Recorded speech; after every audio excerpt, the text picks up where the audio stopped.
Hi, hello. My name is Jasmine, and as you can see by the title of this video, this is not quite a review. If you need a review, here you go. I'm going to give you this first so that you can click off. If you're not interested in my thoughts, fair, it's fine. Sinners is a great film, thoroughly enjoyable. I do suggest seeing it in theaters if you can. I suggest seeing it in the largest theater that you can. It is designed for a fully immersive theatrical experience, and if you can imagine immersive horror, you get where we're going here. Yes, there are social, political, racial implications all throughout the story. If that's not something you can handle, grow the fuck up, but you don't have to watch this movie. For everybody else, it explores themes in a way that doesn't feel heavy or preachy, but do feel real and honest. The use of vampiric lore is fun. There's some clues early on where you're like, I know what the fuck's happening here. The action is fantastic. Everyone acted their asses off. Michael B. Jordan was a delight. Great to see him twice on screen. We love that. I thoroughly enjoyed it. Fun for the whole family over a certain age. Go see it.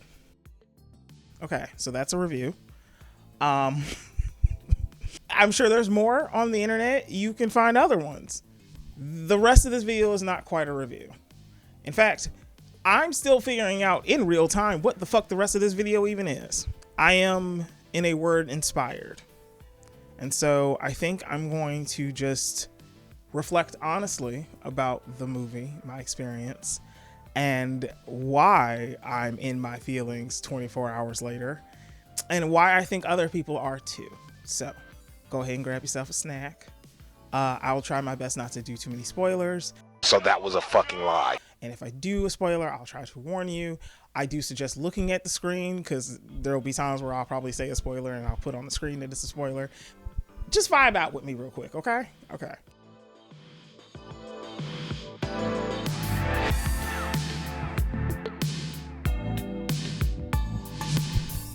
As I mentioned, I've tried to record this video before. And part of the issue is that I don't know how to quite organize my thoughts. As I spent time yesterday doing several takes, and then more time disassociating, and then even more time just scrolling the internet for everybody else's takes, all I could think about was how much I was feeling. Not just that I felt feelings for things, but how potent my feelings were. I actually wrote an essay when Black Panther came out called I Don't Want to Talk to My White Friends About Black Panther. Something like that. Funny enough, a white stranger got into my DMs but didn't have a profile picture, started talking to me about my article, my review, with the headline, I don't want to talk to white people about this thing. And after like 3 questions, like, because we're DMing each other. So after like 3 questions, I'm like, are you white? And she's like, yeah. And I'm like, why would you? Oh, I thought you knew. How the hell would I know you don't have a profile picture? Woo! I was telling this story mostly to tell you about the fact that I've actually written about Ryan Coogler's effects on me while watching a movie. And I did not expect to feel feelings watching Black Panther. I have my feelings about Disney. I'm an artist, for those that don't know me. I'm a visual artist out of Cleveland, Ohio. I love what I do. I am so fucking blessed to be able to do what I do for a living. I pay my bills creating visuals or live performance or installation, film, photography, projection design, virtual reality. I help produce shows. I write, I direct. I am an artist. I am in my 30s. It took me a very long time to get to a point where I felt comfortable enough owning this. And so then I went to go see Sinners yesterday, right? And Ryan Coogler sat down next to me and was like, bitch, you an artist. And I was like, yes, I know this, Ryan Coogler. I'm aware. And he meant bitch in like a friendly, colloquial way. I didn't take any personal offense to it. But he's like, you are an artist. And I was like, yes, Ryan Coogler, I'm aware. Wow, this is a great movie so far. He's like, thank you. And then he was like, no, but you an artist though. And I was like, yes, Ryan Coogler, I hear you. And then he like stared into my soul and he was like, but you are an artist. Okay. And now I'm crying, right? I'm in the theater and there's this beautiful fucking movie and Sammy is playing his heart out. And we've already seen multiple times that Sammy is an artist. He's not just a musician. He doesn't just like to play for money or for our liquor. He likes to play because he likes to connect. He likes to give people a moment of rest at the end of a very hard week in a very hard life. So we've seen him do this multiple times at this point in the movie. One of my favorite moments is earlier on where Sammy is talking to, I'm gonna get him wrong, Red Hat. That's Stack. There we go. Sammy is in the car with Stack. Stack says, "You still play?" Sammy says, "Yeah." He has a smile on his face when he says it, and I was like, "Oh, that boy about to play." And then he plays, and you know, Stack's used to this. This is his cousin, he know. But then he sings, and the look, the turn, the shock. We see this moment twice in the movie because that's an important key. Sammy might be quiet, might be reserved, might be introverted. Sammy's not stupid, and Sammy's not unconfident. In fact, he's very confident in what he does, in his artistry. From the first moment we see him outside of that opening sequence, he is thinking about going to go play his music. I know that feeling.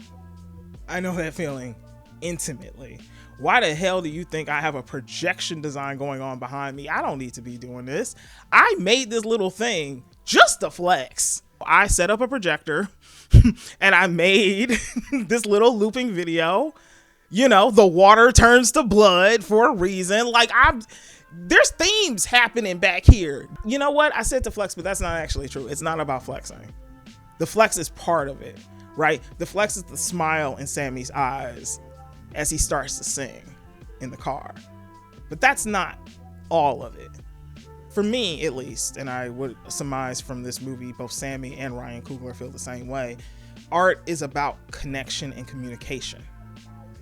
I could talk to you as a friend, and I am trying to talk to you now in a more conversational way because I want what I'm saying to come to you clearly. I am practicing in real time in this moment an artistry of communication because I want you to understand and feel what I'm feeling. And I do things visually, mostly because that's how my mind works, but also because I understand the impact of being able to see things. It helps make the intangible tangible. And so if I can connect and capture a feeling in my imagery, if Sammy can do it in his music, if Ryan can do it with a film, then maybe for a moment, we're all on the same page. We're all feeling the same vibe. And the idea of vibes, I understand, have gone out of style. I understand people don't really love that term anymore. Well, it's probably white people because white folks, it's just whatever. It doesn't fucking matter. We ain't got time. Point is, I still use the word vibes. I still like the word vibes unironically because for me, when I make my art, when I open a show, there is a vibration in the room. There is a harmony with the people I'm in space with, whether it's one or a crowd. And my goal sometimes is to set the pace, to set the rhythm, but sometimes it's to receive the rhythm. In fact, I would say they come together, that it is a conversation. So maybe I'm setting the tone, but then I'm receiving what you give back to me. For instance, I don't know how much footage I'll have to show, but I'm thinking specifically of the scene where Perline is singing and the rhythm of starting that, or even going to Remit, you know, the head vampire. Oh boy, girl, we gotta talk about him. And the rhythm of the Irish jig, right? And there's a call and response. He sets the tone, he sets the rhythm, she sets the beat, but it's the audience giving it back to you, right? There's a reason why that Sammy scene is hitting us in a way. Because it's a truth. It is a truth of the reason why we make art. It is an intangible, undescribable feeling. We're doing our best to capture that feeling when we say things like flow state or vibes or spirits. And I will use all those words interchangeably depending on my audience and more. I don't know that I've ever seen that depicted in a mainstream film before. I know for a fact I ain't seen a black person be able to do this in a mainstream film before. I'm sitting here in a theater with rumble seats because I didn't know.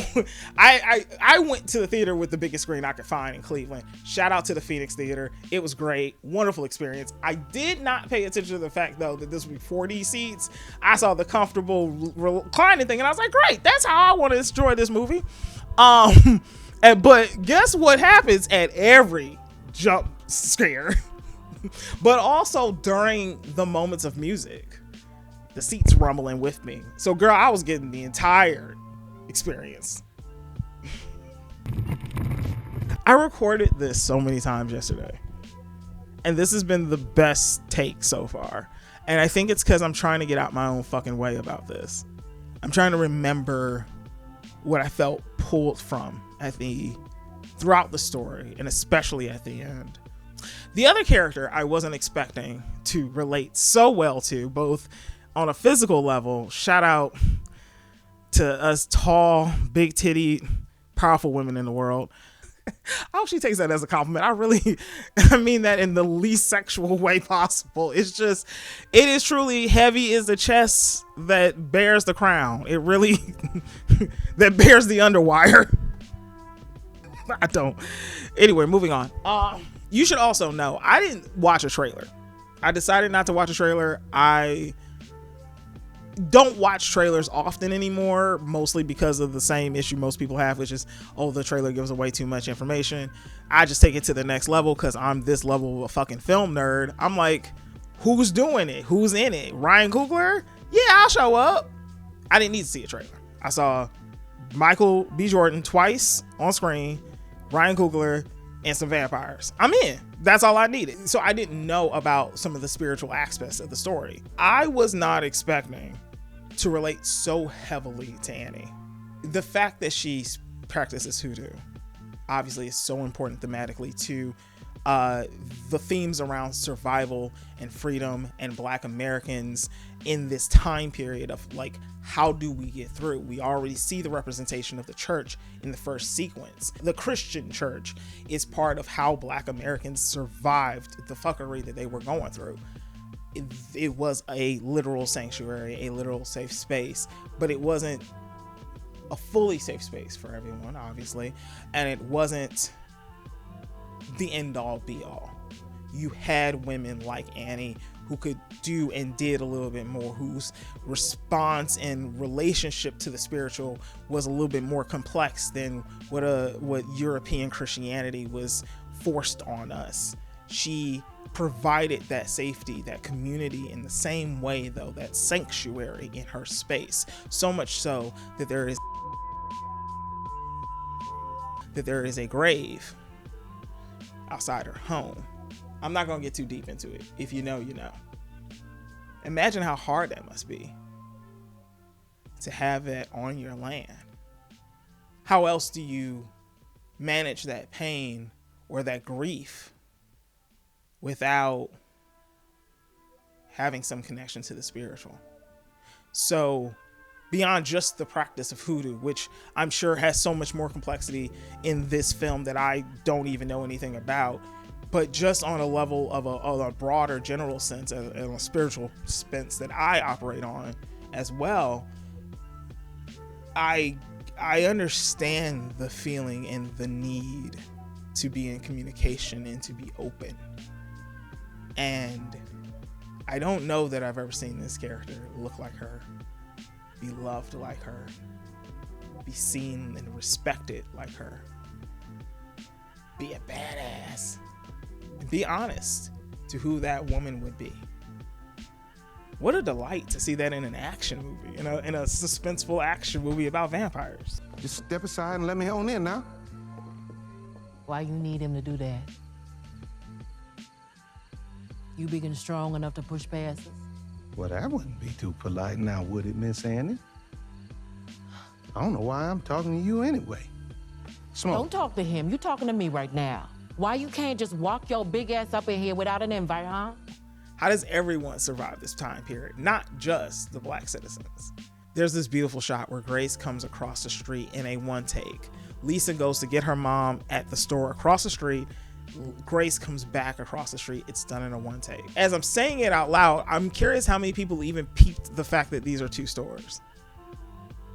There's a white store across the street that Grace can operate in, and then she can come across the street and operate in the black store.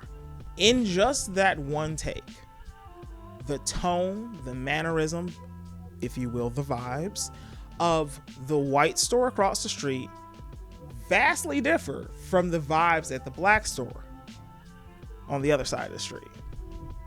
She gets to operate in both spaces. It really filled a particular need because nobody else wanted to do it. These stores played a uniquely important role in the segregated South, serving the black community when the white community wouldn't. And this was significant because it meant more than 70% of the population got their groceries and everyday goods from a tiny Chinese community. Frida's family store in Min Sang started out in the 1930s as two different buildings across the street from each other, one serving black people, the other serving white people.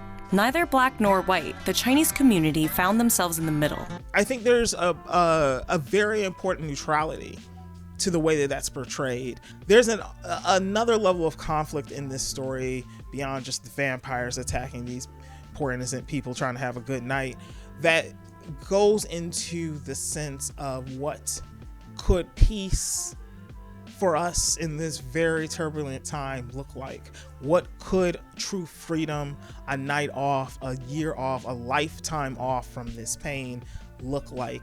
And there is conflict in the finding of that answer, right?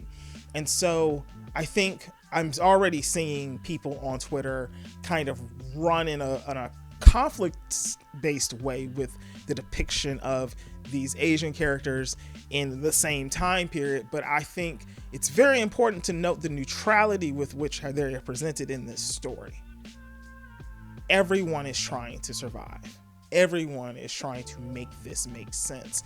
There is a threat beyond their capacity, everyone's capacity to truly understand and wrap your arms around a present horror that they're all trying to figure out how to live by.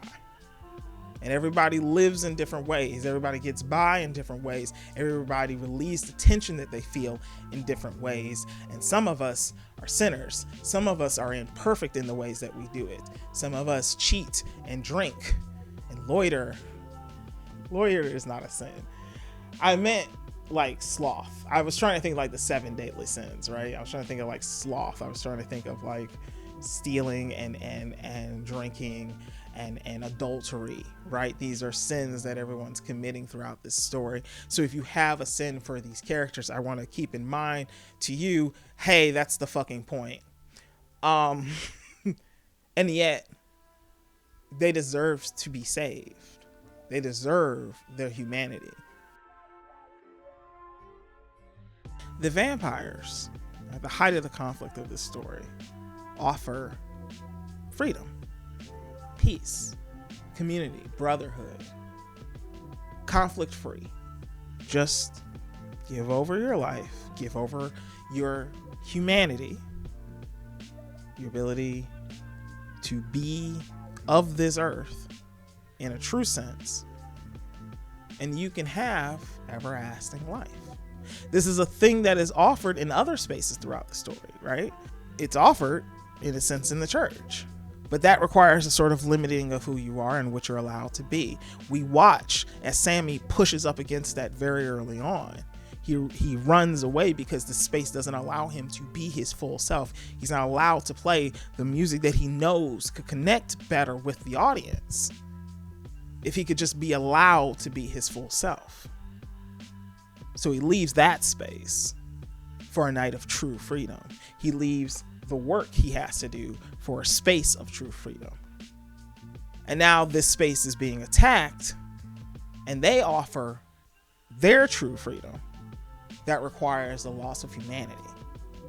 I think the film itself does a very good job at presenting the way all these characters have to survive this time, and it's presented with an empathy, an understanding, and I think a fair depiction. We're also introduced to Mary, who clearly represents this idea of being able to straddle both worlds of black and white, but also what even is race at this point if she's talking about being an eighth black. What does whiteness mean if she's not white?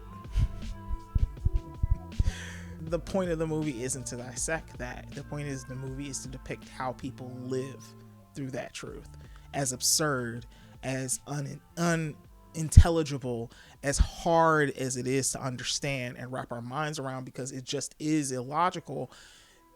How do you survive that? So that's what we're seeing in these characters of other races, and how they end up getting pulled into what is a vampiric cult, a hive mind. There is an advertisement of peace, of family and community, but it is, and I cannot believe I'm about to cite Martin Luther King to talk about this movie, but I kind of have to. It is a type of negative peace. It's a fascinating concept that I had only heard of reading the letter to Birmingham, and really don't think it's talked about enough. Negative peace is this idea that somehow peace can't exist if we just do not have conflict. But conflict is inherent to being human. It is inherent to our nature. The question is, how do we resolve this conflict? How do we work through it? Does it have to always be violence? Usually no. There are other options. There's other ways of resolution. But for a lot of reasons, we're not told that, we're not taught that, we're not encouraged that. Which brings us to Remick. And now we're getting into full-blown spoiler territory. We're introduced to Remick with him literally falling into frame like a fallen angel, running for sanctuary in this home. And he finds sanctuary, he finds safety. He's invited in because he's able to use a sense of community, a dark sense of community, but one that only works because he peeps out what they define community as. These two racist assholes define it as being members of the KKK. So he peeps that, and then he offers community. You see me, brother. Let me in. I need safety. They are coming after me. Help me. We are the same. That's how he's invited in. And that's how they avoid their own rescue. When logic and reason and truth comes to their door next in the form of these indigenous people, and they say, hey, there's some shit out here, man. You might want some help. And she goes, not from y'all. She didn't say it like that, but that was the energy. She said it with a gun. I guess I don't really have to mimic it. She said it with a gun, right? And that's why he knows to leave. He's like, you know what? We did our best. The sun is setting. Time to get the fuck out of here. Community. A negative peace. Peace being defined as sameness, oneness, not defined by truth, not defined by humanity, which is why their end comes so suddenly. When we see Remick again, he's now in a larger group.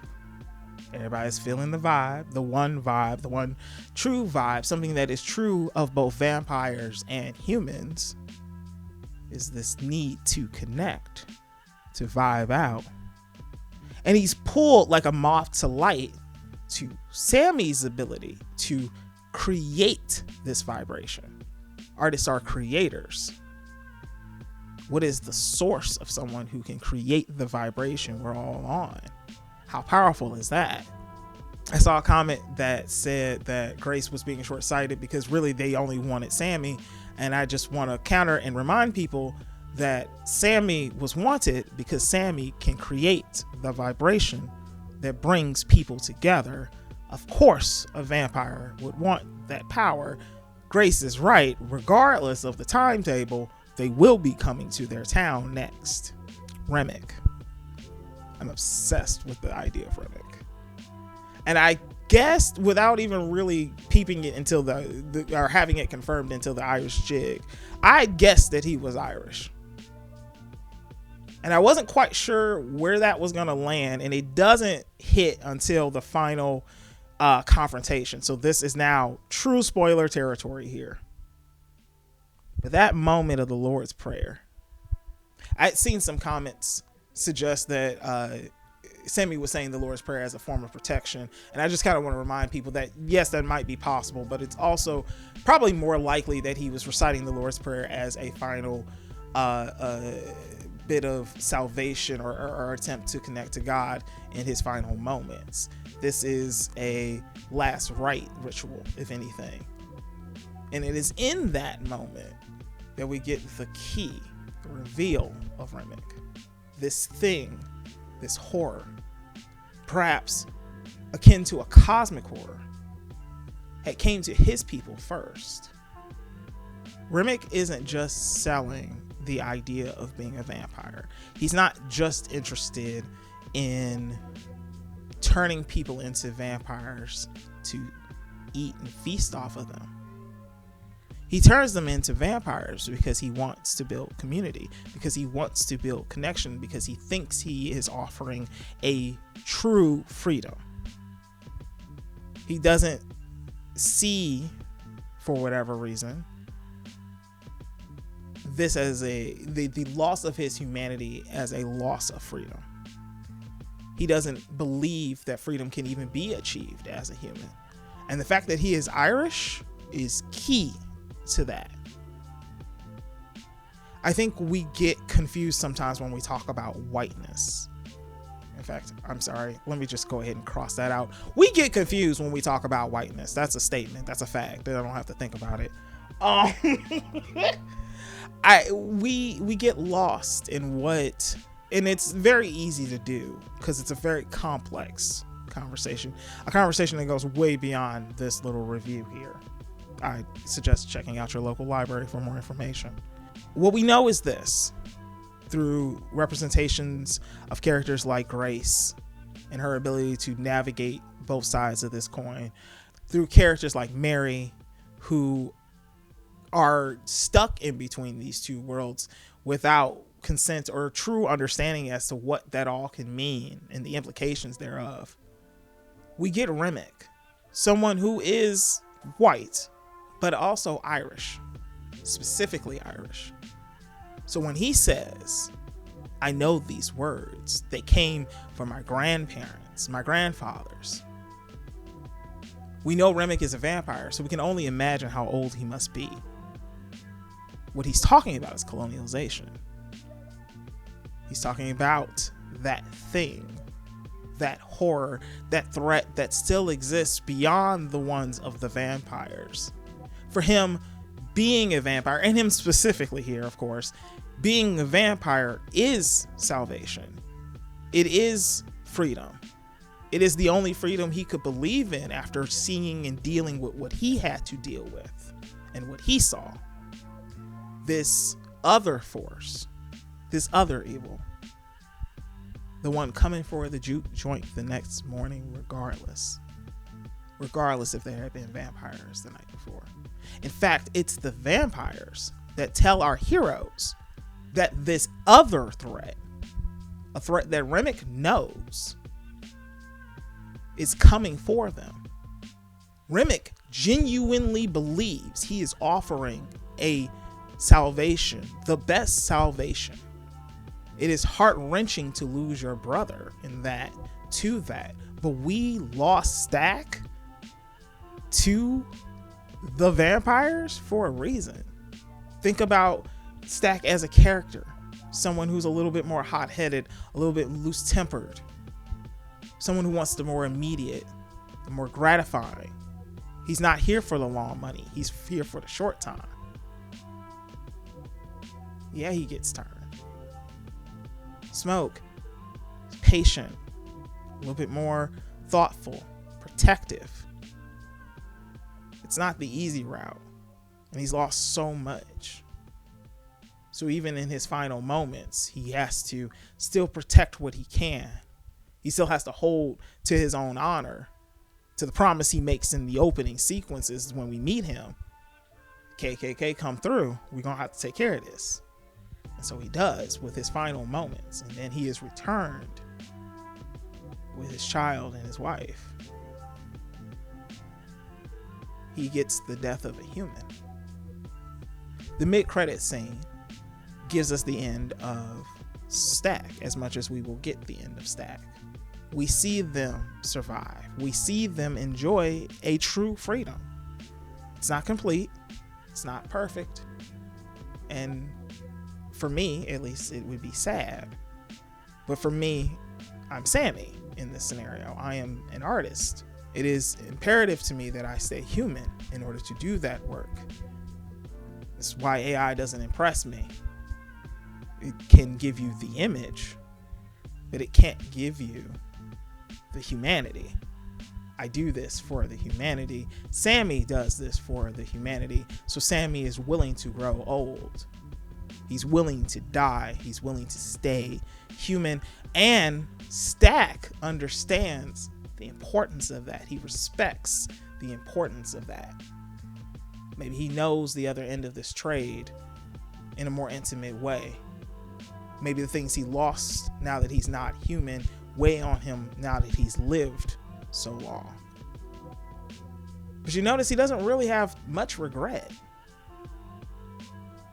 He found a kind of freedom. We survive. There's a trade-off in survival. And so, there's only one last thing to talk about. And that's the conclusion of Sammy's character. Did you have to stay for the end credit scene? Probably not. Mid credit scene, narratively, yeah, you gotta stay for that. End credit scene, narratively, no. But the end credit scene is quite literally a coda. And that's important because this is a piece of art. It is a blockbuster. It is a fun, violent vampire movie, and it is art. The reason why this movie connects, the reason why you feel something, the reason why you've watched the video this long, because you're trying to understand exactly what's going on and why you feel so much for what is, again, a very good action vampire horror movie, because that's art. Ryan is Sammy. And so Sammy at the end of the movie gives us our coda. This little light of mine, I'm going to let it shine. That is I didn't know this, not just only an African-American hymn, so something specifically born here on the continent of people trying to survive the things, the horrors, the cosmic level horror that they've had to experience, the ever-present horror all around them. They write a song called This Little Light of Mine, but it's a song that doesn't have a singular origin. It is proposed to be written by some people, but no one can confirm who wrote it first. It is supposed to be a reference to a verse in the Bible, but no one can confirm that either. It's usually sung as a hymn. It's usually sung kind of slow. But in the coda, it's fast-paced. It's bluesy. And it closes out the central theme of the story. Despite it all, hold on to your art. Hold on to the thing that makes you human, that helps you express, that helps you connect, that brings people to freedom. Hold on to it. It will save you. It is the guitar that saved him. The silver cuts into Remic's head before Stack can come to save him. It's his art that saves him. It is his humanity, his desire to connect and be connected to humanity that saves him. And when he gets back into the church and when he gets back home to his father, he is offered sanctuary. He's offered protection and safety from the monsters, from the demons. All he has to do is let go of his art. Let go of the thing that saved him that night. Let go of his connection to humanity in the way that he knows best to connect to humanity. And he doesn't. He holds on tighter and he goes to make a life for himself. And then we see in the credits the life he's able to build. And I'm not going to hold you. That's when I lost it. I'm losing it now. The implication of ancestor is always beyond the people we are with right now. But our ancestors are present and they've survived. And some of them survived by disassociating, by addiction, by hook and by crook. Some of them survived by taking what they needed and hopefully redistributing to everyone else, like Smoke and Stack do. Some of them survived through their connection to the spiritual, through their honest processing of grief and an acceptance that there is a world beyond what we can put our arms around, and the best we can do is to be a conduit to it. Some of us survive by playing into the system, hiding in plain sight, hoping that the protection will last. Some of us, very fortunately, some of us are creators. And we get to start the vibration. We get to conjure the spirits of our past and our present. We get to break beyond the veil of our immediate understanding, of our immediate senses.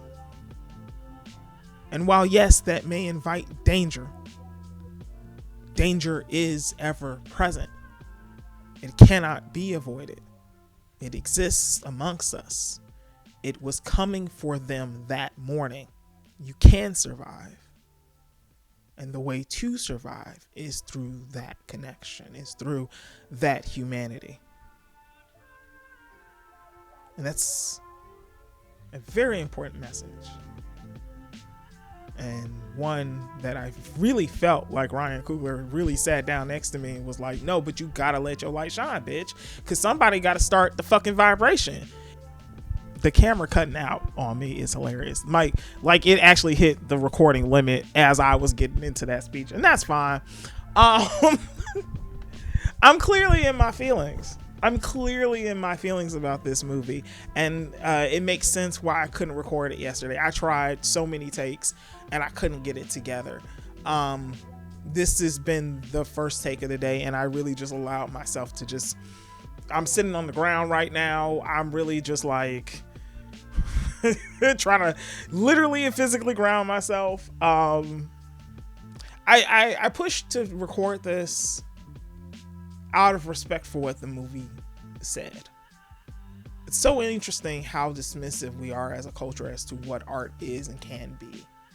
And for those that have been on this channel already or know me in the real world, you know how already passionate I am about this.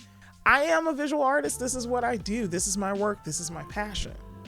And for a very long time, up until very recently, I stayed mostly behind the scenes because this part is the scary part for me.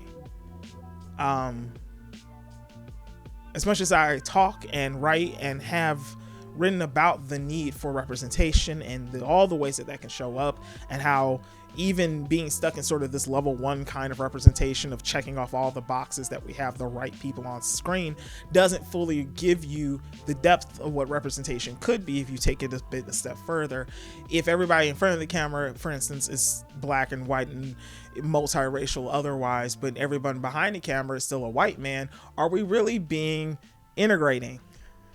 These sort of questions. These are things that I've sat with and I often talk about, but for whatever reason, I'm still scared to be on this side of the camera talking to you about these things.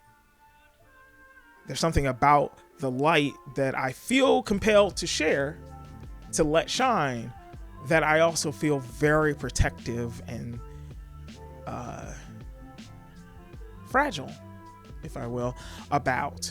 And I think what's coming up for me right now as I think about these things is the fear of the violence, the fear of being misunderstood, the fear of whatever evil can be conjured because you were vulnerable and open and connecting. But this movie reminds you that the need to connect, the need to be vulnerable, whether emotionally here on this YouTube video or physically on the dance floor and in the back of storage rooms. That need for connection is important. It is human. It does sometimes label us as sinners or imperfect or what have you. But that's to be human. And then to want something that is sanitized, that is one sameness, a negative piece, is to be vampiric, or the KKK. As true as it may be that Ryan was exploring these things through Stack and Smoke, I think it's very important we don't ignore that he's probably also exploring these things through Sammy. So I think my final thought is actually very simple. We really need to keep an eye out on what Ryan Coogler is going to do next. Because I think he really wants to be Sammy. And I don't blame him. Well, that's it. I will come up with an outro now. Thank you for watching this video. If you are waiting for more Dimension 20 content, please stand by. I promise I'm getting to it. I see your comments. They genuinely inspire me. I have a Patreon. I have art on other social media platforms that I've made and created. Stay tuned. I'm making more things happen. I'm now more than ever feeling motivated to really put myself out there. This is a terrifying thing for me and my central nervous system, but we are gonna do it because I gotta let my little light shine, apparently. If you are interested in what I do as an artist, I will link all those things below. Most recently, I have put a couple of short films on my personal YouTube channel. I will link a couple of them if you want to see it. I wrote a novella called The Forest. It's 55 pages or 2.5 hours as an audiobook or as a visualizer you can watch on YouTube. That I will link below. I do art installations and do travel. So if you want to see some of my virtual reality art or my short film projection design art, you could hire me to bring that to your place too. I can do all those things. Who am I? Why was I made, and what did they make me for? Why was I made? Who made me? And what did they make me for? But most importantly, I will be back here on this channel. I will be uploading more frequently. I have a lot of ideas and actually some time to work on them for real this time. So please stay tuned. Thank you so much. And, have a good day.